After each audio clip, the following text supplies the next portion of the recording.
नमस्कार मित्रांनो. आज आपण मानवाच्या चेतनेच्या सर्वात सूक्ष्म, रहस्यमय आणि शक्तिशाली केंद्राकडे प्रवास करणार आहोत. तिसरे नेत्र. एखादा अदृश्य दरवाजा, जो उघडला की जग दिसत नाही तर समजायला लागते. प्राचीन योगी म्हणतात, थर्ड आय जागृत झालं की परसेप्शन बदलत नाही, आपण बदलतो. या एपिसोडमध्ये आपण पायनियल ग्लँडचं विज्ञान, सायकिक विजनचं रहस्य आणि हायर इंट्युशन जागृत करण्याचे सोपे पण प्रभावी मार्ग जाणून घेऊ. चला, स्वतःकडे जाणाऱ्या या आंतरिक प्रवासाला सुरुवात करूया.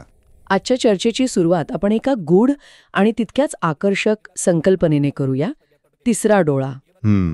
हे केवळ काही कल्पनाविलासातील गोष्ट नाही, तर आपल्या भुवयांच्या मधोमध असलेलं एक असं अदृश्य केंद्र, जे केवळ भौतिक जग नाही तर चेतना, अंतर्ज्ञान आणि सत्याची एक गहन जाण उघडतं असं म्हणतात. आणि आज आपण याच रहस्यात खोलवर जाणार आहोत. म्हणजे ही संकल्पना फक्त प्राचीन ग्रंथांपुरती मर्यादित आहे की यामागे काही वैज्ञानिक आधार सुद्धा आहे? बरोबर. आपल्या मेंदूतील पिनियल ग्रंथीचा म्हणजे पायनियल ग्लँडचा आणि या तिसऱ्या डोळ्याचा नेमका संबंध काय आहे? आणि योगशास्त्र याबद्दल काय सांगतं? सर्वात महत्त्वाचं म्हणजे जेव्हा हे केंद्र जागृत होतं तेव्हा प्रत्यक्षात अनुभव काय येतो? अगदी. आणि आपली आजची ही सगळी चर्चा ही नवल शिंदे यांच्या वैयक्तिक साधनेतील अनुभवांवर आधारित आहे, बरोबर? हो, त्यांचे अनुभव, ऑरा रिडिंगमधली निरीक्षणं आणि विज्ञानभैरव तंत्रासारख्या प्राचीन ग्रंथांचा अभ्यास, या सगळ्यावर. तर चला, या विषयाचे एक एक पदर उलगडूया. बघूया की या तथाकथित अदृश्य डोळ्यापलीकडे काय दडलंय. या चर्चेतली सर्वात आकर्षक गोष्ट ही आहे की आपण विज्ञान आणि अध्यात्म जिथे एकमेकांना छेदतात त्या बिंदूवर बोलणार आहोत. तिसरं नेत्र म्हणजे केवळ काहीतरी दिसणं नाही. म्हणजे तो काही व्हिडिओ कॅमेरा नाहीये, तर ते ऊर्जेची, कंपनांची म्हणजे व्हायब्रेशन्स आणि आपल्या आजूबाजूच्या सूक्ष्म संकेतांची जाणीव करून देणारे एक संवेदनशील अँटेना आहे. म्हणजे जे आपण आपल्या नेहमीच्या दोन डोळ्यांनी पाहू शकत नाही ते जाणण्याची क्षमता. पण हे जाणणं नेमकं कसं असतं? म्हणजे मला समोरच्या व्यक्तीच्या मनातले विचार कळू लागतात का? तसं नाही. विचारांपेक्षाही जास्त मूलभूत स्तरावरची ही जाणीव आहे.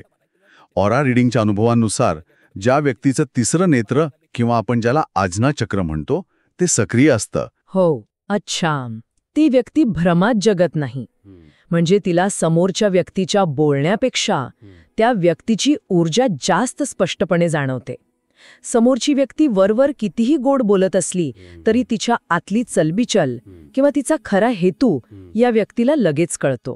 अच्छा, म्हणजे बोलण्या पलीकडचं सत्य पाहण्याची क्षमता. अगदी बरोबर. येस. यालाच अंतर्ज्ञानाची स्पष्टता, इंट्युशन क्लॅरिटी असं म्हणतात.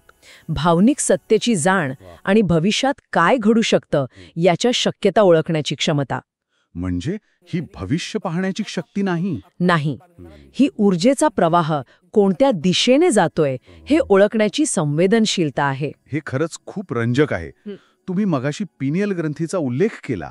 अनेकदा अध्यात्म आणि विज्ञान या दोन वेगवेगळ्या गोष्टी मानल्या जातात. हो.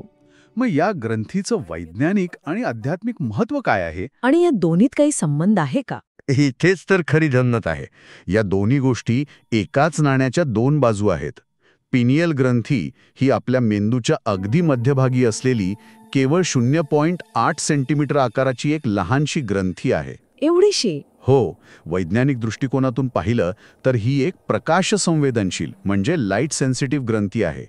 ती मेलाटोनिन नावाचा एक संप्रेरक म्हणजे हॉर्मोन तयार करते, जे आपल्या झोपेचं आणि जागे होण्याचं चक्र म्हणजे आपलं सर्केडियन रिधम नियंत्रित करतं. ओके, म्हणजे आपल्या बॉडी क्लॉकचा कंट्रोलर. पण मग त्याचा तिसऱ्या डोळ्याशी काय संबंध आहे? ही ग्रंथी प्रकाशाला संवेदनशील आहे. जेव्हा आपल्या डोळ्यांवर प्रकाश पडत नाही म्हणजे अंधारात, तेव्हा ती जास्त मेलाटोनिन तयार करते, ज्यामुळे आपल्याला झोप येते. पण आजच्या जीवनशैलीमुळे रात्री उशिरापर्यंत मोबाईल बघणं, अगदी मोबाईल किंवा लॅपटॉपच्या स्क्रीनसमोर बसल्यामुळे या ग्रंथीचं कार्य बिघडतं. आणि स्रोतांमधील माहितीनुसार पाण्यातील फ्लोराईड आणि इतर काही गोष्टींमुळे या ग्रंथीचं कॅल्सिफिकेशन होतं. म्हणजे तिच्यावर एक प्रकारचं कठीण आवरण तयार होतं. बापरे. हे MRI स्कॅनमध्ये स्पष्ट दिसतं. आणि यामुळे तिची प्रकाशाला प्रतिसाद देण्याची नैसर्गिक संवेदनशीलता कमी होते. आणि आणि आध्यात्मिक दृष्टिकोन काय सांगतो, तोही याच ग्रंथीबद्दल बोलतो का? हो, योग आणि तंत्रशास्त्रात हजारो वर्षांपासून याच जागेला अजनाचक्राचं केंद्र मानलं गेलं आहे. याला ज्योती मध्य धारणा असंही म्हटलं आहे. ज्योती मध्य धारणा. म्हणजे जिथे आतल्या प्रकाशाचा अनुभव येतो ते केंद्र. इतकंच नाही तर प्राचीन इजिप्शियन संस्कृतीत याला होरसचा डोळा, आय ऑफ होरस असं संबोधलं गेलं आहे. अच्छा. जे चेतनेचं आणि जागृतीचं प्रतीक मानलं जातं. म्हणजे ज्याला आज विज्ञान पिनियल ग्रंथी म्हणतोय त्यालाच योगी अजनाचक्र म्हणत आले आहेत. म्हणजे एकाच गोष्टीकडे पाहण्याचे हे दोन वेगवेगळे दृष्टिकोन आहेत. एक जैविक कार्य सांगतो तर दुसरा ऊर्जेच्या अनुभवाबद्दल बोलतो. आणि साधना या दोन्ही दृष्टिकोनांना जोडते. नवल शिंदे यांच्या स्रोतांमध्ये एका वैयक्तिक अनुभवाचा उल्लेख आहे. त्राटक साधनेच्या काही महिन्यांच्या नियमित सरावानंतर त्यांना भुवयांच्या मध्ये एक हलकं कंपन आणि एक सूक्ष्म प्रकाशरेषा जाणवू लागली. वैज्ञानिक भाषेत सांगायचं तर ही कदाचित डिकॅल्सिफाईड झालेल्या पिनियल ग्रंथीची वाढलेली संवेदनशीलता होती. आणि आध्यात्मिक भाषेत ही अजनाचक्राच्या जागृतीची पहिली खूण होती. आणि हीच वाढलेली संवेदनशीलता म्हणजे सायकिक विजन का? कारण विजन म्हटलं की लोकांना थेट भविष्य दिसणं आठवतं, जे बऱ्याचदा चित्रपटात दाखवतात. स्रोतांमधला अनुभव यापेक्षा वेगळा आहे का? हो, खूप वेगळा आहे. आणि हा एक मोठा गैरसमज आहे की तिसरा डोळा उघडला म्हणजे भविष्याचे चित्रपट दिसू लागतात. अच्छा. सायकिक विजन हे दृश्यांपेक्षा खूप जास्त सूक्ष्म असतं. ते म्हणजे एखादी व्यक्ती काही बोलण्याआधीच तिच्या ऊर्जेची, तिच्या मानसिक स्थितीची जाणीव होणं, किंवा एखाद्या नवीन जागेत प्रवेश केल्यावर तिथली सूक्ष्म कंपने, तिथलं वातावरण लगेच ओळखता येणं. काही ठिकाणी आपल्याला उगाचच अस्वस्थ वाटतं तर काही ठिकाणी शांत वाटतं. बरोबर? हो, अगदी. म्हणजे एक प्रकारचे नैसर्गिक समज किंवा गट फिलिंग अधिक तीव्र होणं असं म्हणता येईल का? अगदी. पण ही गट फिलिंगपेक्षाही जास्त स्पष्ट असते. योग्य काय आणि चुकीचं काय याबद्दल एक नैसर्गिक समज निर्माण होते.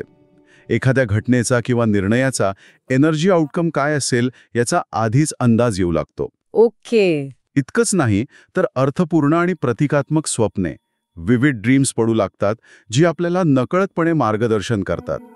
शिंदे यांच्या नोट्समधील क्लायंट्सच्या अनुभवानुसार तिसऱ्या नेत्र सक्रिय होण्याच्या प्रक्रियेत त्यांच्या अंतर्ध्यानाची अचूकता 60 ते 70% वाढल्याचे दिसून आले आहे.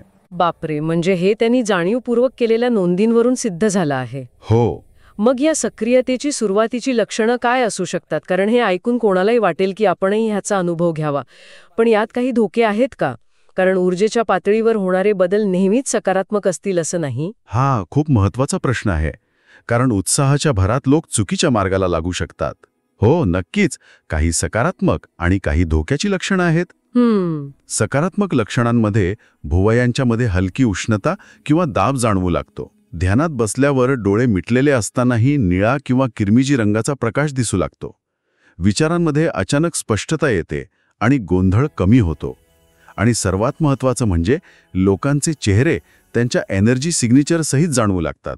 एक मिनिट, एनर्जी सिग्नेचर म्हणजे नेमकं काय? एखाद्या व्यक्तीची वाइब्स जाणवते तसं काहीसं? अगदी तसंच, पण त्याहूनही सूक्ष्म. म्हणजे फक्त ती व्यक्ती सकारात्मक आहे की नकारात्मक एवढंच नाही, तर तिच्या विचारांची, भावनांची आणि आरोग्याची एकत्रित कंपनं जाणवतात. अच्छा. जशी प्रत्येकाच्या बोटांचे ठसे वेगळे असतात तशी ही प्रत्येकाची ऊर्जेची एक स्वतंत्र ओळख असते. ही ओळख शब्दांशिवायही खूप काही सांगून जाते. हे झालं सकारात्मक बाजूबद्दल.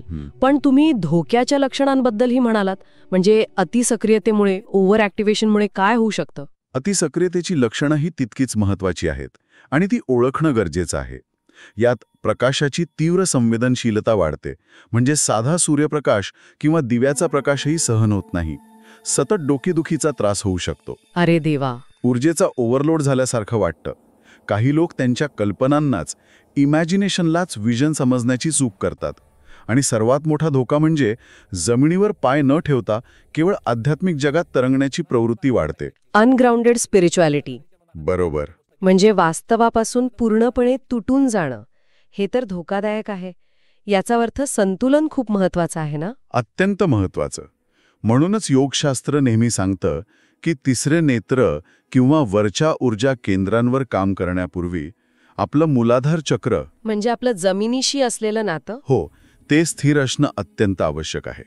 जर पायाच पक्का नसेल तर वर मिळालेली ऊर्जा व्यक्तीला अस्थिर करू शकते, मानसिक संतुलन बिघडवू शकते. मग हे संतुलन साधत तिसरे नेत्र सक्रिय करण्याच्या काही ठोस आणि सुरक्षित पद्धती स्रोतांमध्ये दिल्या आहेत का? हो, अनेक प्राचीन पद्धती आहेत ज्या थेट पिनियल ग्रंथीवर काम करतात आणि त्या पूर्णपणे सुरक्षित आहेत, जर त्या योग्य प्रकारे केल्या गेल्या तर. जसं की पहिली आणि सर्वात प्रभावी पद्धत म्हणजे त्राटक. दिव्याच्या ज्योतीवर किंवा एखाद्या बिंदूवर डोळे न मिचकावता एकटक पाहणे. विज्ञान भैरव तंत्रात याला विशेष महत्त्व दिलं आहे, कारण ही पद्धत थेट डोळ्यांच्या नसांद्वारे, ऑप्टिक नर्व्हजद्वारे पिनियल ग्रंथीला उत्तेजित करते. स्रोतांमधील एका साधकाच्या अनुभवानुसार बाकी काहीही न बदलता केवळ 21 दिवस रोज रात्री 10 मिनिटे त्राटक केल्याने त्याच्या स्वप्नांच्या स्पष्टतेत आणि दिवसा घेतलेल्या निर्णयांमध्ये लक्षणीय फरक पडला. आवाजाचा किंवा नादाचाही काही परिणाम होतो का? कारण मी ओमच्या जपाबद्दल ऐकलं आहे. नक्कीच. दुसरी पद्धत आहे भ्रामरी आणि ओमचा नाद. संशोधनात असं दिसून आलं आहे की 136.1 हर्ट्झची कंपनं थेट आज्ञाचक्राला सक्रिय करतात. भ्रामरी प्राणायाम करताना जो भ्रमरासारखा आवाज आपण करतो त्यामुळे कवटीच्या आत सूक्ष्म कंपनं निर्माण होतात आणि ती पिनियल ग्रंथीपर्यंत पोहोचतात. इंटरेस्टिंग. आणि तिसरी पद्धत कोणती? तिसरी पद्धत आहे अंधार ध्यान, म्हणजे डार्कनेस मेडिटेशन. पूर्ण अंधारात 20-30 मिनिटं शांत बसल्याने जेव्हा डोळ्यांवर अजिबात प्रकाश पडत नाही तेव्हा शरीर नैसर्गिकरित्या DMT डायमिथाइल ट्रिप्टामाइन यासारखी काही रसायनं सूक्ष्म प्रमाणात तयार करतं. याला स्पिरिट मॉलिक्यूल असंही म्हणतात. यामुळे आतून प्रकाशाचा किंवा वेगळ्या जाणीवांचा अनुभव येऊ शकतो. ही एक अत्यंत शक्तिशाली पद्धत आहे. आणि आहार किंवा आपली रोजची जीवनशैली याचा काही संबंध आहे का? कारण साधनेसाठी वेळ काढू शकलो नाही तरी जीवनशैलीत बदल नक्कीच करू शकतो. हो, नक्कीच. चौथी पद्धत आहे जागरूक आहार. आहारात फ्लोराईडचं प्रमाण कमी करणे, कारण ते पिनियल ग्रंथीचं कॅल्सिफिकेशन वाढवतं. सात्विक अन्न म्हणजे ताजं आणि हलकं अन्न, आहारात तीळ तेल आणि आल्याचा वापर करणं हे डिकॅल्सिफिकेशन करण्यास मदत करतं. आणि पाचवी, आजच्या काळातली सर्वात महत्वाची पद्धत, डिजिटल डिटॉक्स. विशेषतः झोपण्याच्या 1 तास आधी मोबाईल आणि टीव्ही सारखे स्क्रीन बंद करणं. यामुळे मेलाटोनिनची निर्मिती सुधारते आणि पिनियल ग्रंथीची नैसर्गिक संवेदनशीलता परत येऊ लागते. या सगळ्याचा दैनंदिन जीवनातील निर्णय क्षमतेवर कसा परिणाम होतो? कारण शेवटी या साधनेचा उपयोग व्यावहारिक जीवनात व्हायला हवा, नाहीतर त्याचा काय उपयोग? अगदी बरोबर. अध्यात्म हे जीवनापासून पळून जाण्यासाठी नाही, तर जीवन अधिक चांगल्या प्रकारे जगण्यासाठी आहे. जेव्हा तिसरं नेत्र सक्रिय असतं तेव्हा व्यक्ती बाहेरील मतांवर किंवा गोंगाटावर अवलंबून राहण्याऐवजी स्वतःच्या आतील संकेतांवर अवलंबून राहू लागते. यामुळे योग्य निर्णय पटकन घेतले जातात. चुकीच्या आणि आपली ऊर्जा खेचणाऱ्या व्यक्तींपासून नैसर्गिकरित्या संरक्षण मिळतं, कारण आपल्याला त्यांची ऊर्जा आधीच जाणवते. हे ऐकायला खूपच आदर्श वाटतं. पण यात स्वतःच्या मनाचे खेळ किंवा कन्फर्मेशन बायस असण्याची शक्यता नाही का? म्हणजे आपल्याला जे हवंय तेच आंतरिक संकेत म्हणून वाटू शकतो. उत्तम प्रश्न. हो, सुरुवातीच्या काळात ही गल्लत होऊ शकते. म्हणूनच स्रोतांमध्ये म्हटले आहे की ही जाणीव हळूहळू विकसित होते.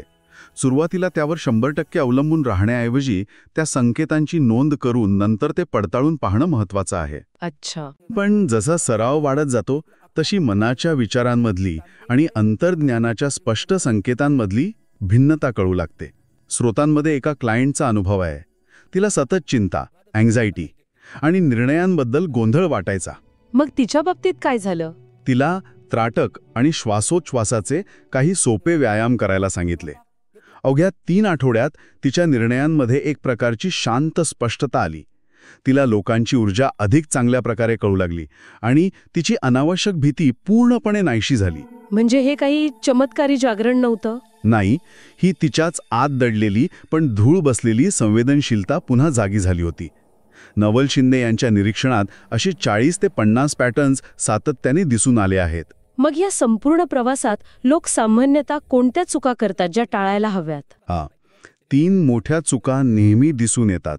पहिली आणि सर्वात सामान्य चूक म्हणजे ध्यानात थोडा प्रकाश दिसला किंवा भुवयांमध्ये थोडं कंपन जाणवलं की मी जागरूक झालो किंवा माझा तिसरा डोळा उघडला असा गैरसमज करून घेणे. हा तर फक्त सुरुवातीचा टप्पा आहे. अगदी. ही तर फक्त दारावरची एक टकटक असते. आणि दुसरी चूक? दुसरी चूक म्हणजे अतिविचारांना, ओव्हर थिंकिंगला सायकिक व्हिजन समजणे. आपल्याच मनातली भीती आणि इच्छा आपल्याला भविष्यातील संकेत वाटू लागतात, पण ते खरे संकेत नसून आपल्याच मनाचे प्रतिबिंब असते. अंतर्ज्ञान नेहमी शांत आणि स्थिर असतं, तर विचार गोंधळलेले असतात. हा फरक ओळखणं महत्वाचं आहे. आणि तिसरी सर्वात मोठी चूक कोणती? तिसरी आणि सर्वात धोकादायक चूक म्हणजे ग्राउंडिंग न करता, म्हणजे भौतिक जीवनात आणि आपल्या जबाबदाऱ्यांमध्ये स्थिर न राहता केवळ आध्यात्मिक विचारांमध्ये रमणे. वास्तवापासून दूर जाणं. हो, यामुळे व्यक्ती वास्तवापासून दूर जाते आणि तिचं मानसिक संतुलन बिघडण्याची शक्यता असते. म्हणूनच मी पुन्हा सांगतो, मूलाधार स्थिर असल्याशिवाय वरची ऊर्जा केंद्रे उघडणं धोक्याचं ठरू शकतं. हा अनुभवसिद्ध नियम आहे. म्हणजे आपण आज जे काही बोललो त्यावरून एक गोष्ट तर नक्की आहे की हा तिसरा डोळा म्हणजे काहीतरी जादूटोणा किंवा केवळ गूढ कल्पना नाहीये. बिलकुल नाही. ती आपल्या अंतर्ज्ञानाशी आणि पिनियल ग्रंथीच्या जैविक कार्याशी जोडलेली एक सखोल जाणीव आहे. आणि याच्या जागृतीसाठी साधना, संतुलन आणि सर्वात महत्त्वाचं म्हणजे संयम आवश्यक आहे. अगदी बरोबर.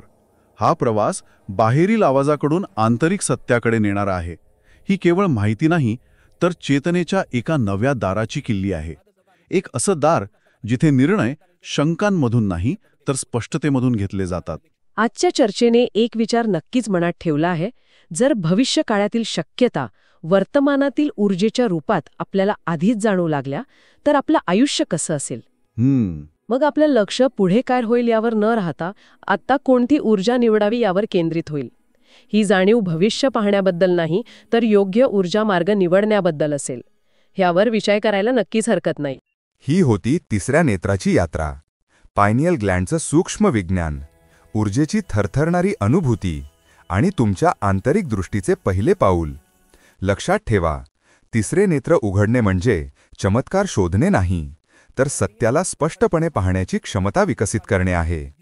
जर या एपिसोडने तुमच्यात काही हलवले असेल, नवी दृष्टी दिली असेल, तर पुढील एपिसोडमध्ये आपण चेतनेच्या आणखी खोल स्तरांवर एक नवा प्रकाश टाकणार आहोत. तोपर्यंत शांत रहा, श्वासात रहा आणि स्वतःकडे पाहत रहा. जय गुरुदेव.